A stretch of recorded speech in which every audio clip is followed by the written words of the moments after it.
আসসালামু আলাইকুম প্রিয় দর্শক, সবাইকে বিডি লস পয়েন্ট চ্যানেলের পক্ষ থেকে স্বাগতম। আজকে আরেকটি জরিমানা নিয়ে আমরা আলোচনা করব। সেটি হলো ধারা 267 এর বিধি দ্বারা নির্ধারিত পদ্ধতিতে হিসাব রক্ষণাবেক্ষণ না করিবার জরিমানা। অর্থাৎ যদি আমরা কোনো বিধিতে যেভাবে হিসাব রক্ষণাবেক্ষণ করার কথা বলা হয়েছে, আমরা যদি এইভাবে হিসাব না করি সেক্ষেত্রে কিরকম জরিমানা হবে এটা আমরা আজকে দেখব।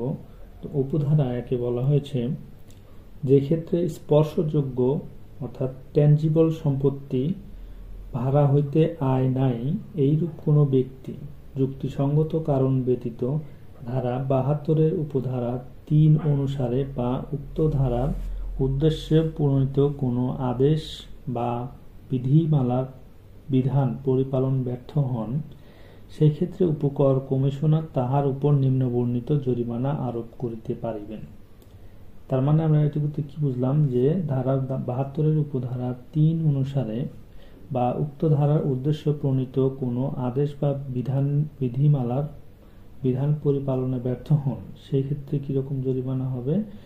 কতে রয়েছে, তাহার প্রদেয় করের অনধিক 1.5 গুণ পরিমাণ, অর্থাৎ তাকে যে পরিমাণ কর প্রদান করতে হইত তাহার 1.5 গুণ পরিমাণ। এবং খ নম্বরে রয়েছে, উক্ত ব্যক্তির মোট করমুক্ত আয় সীমার মধ্যে হইলে 5,000 টাকা।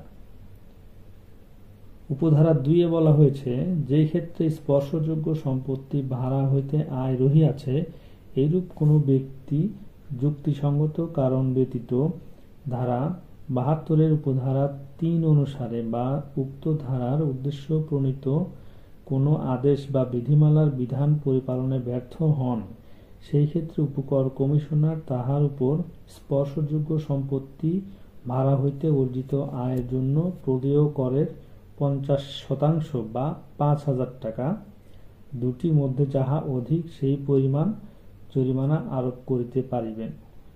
অর্থাৎ যদি আমরা বিধি দ্বারা নির্ধারিত পদ্ধতিতে হিসাব রক্ষণ না করি, সেক্ষেত্রে আমাদের স্পর্শযোগ্য যে সম্পত্তি রয়েছে সেখানে কি হবে, আয়ের জন্য প্রদেয় করের 50% বা 5,000 টাকা জরিমানা দিতে হবে।